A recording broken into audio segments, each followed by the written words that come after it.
Καλό μεσημέρι από την Πρέσπα. Με ένα εύκολο παστίτσιο ή μακαρονόπιτα όπως θέλετε να το πείτε, μια και είναι η εβδομάδα της τυρινής και τρώγεται τυρί, αυγά και γάλα. Δεν τρώμε κρέας αυτήν την εβδομάδα, γι' αυτό και έκανα αυτό το εύκολο παστίτσιο, να το φτιάξουν όλες οι νοικοκυρές, με τυρί, με αυγά, με κεφαλοτήρι, τριμμένο ή ρεγκάτο όπως θέλει ο καθένας. Θα σας γράψω τη συνταγή πάνω από τη δημοσίευση, να είστε όλοι καλά. Και ύστερα όλοι θέλουν να σας πω και κάτι άλλο.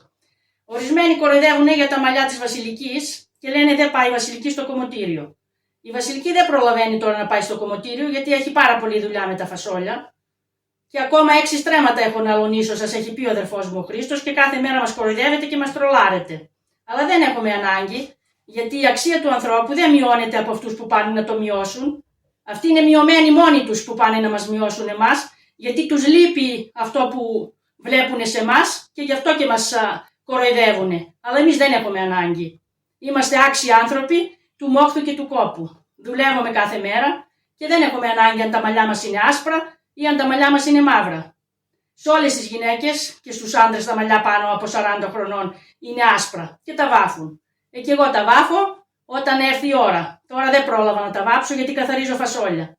Σας δείχνω αυτό το ωραίο φαγητό λοιπόν, να το φτιάξετε μια κοινή εβδομάδα της τυρινής και να είστε όλοι καλά.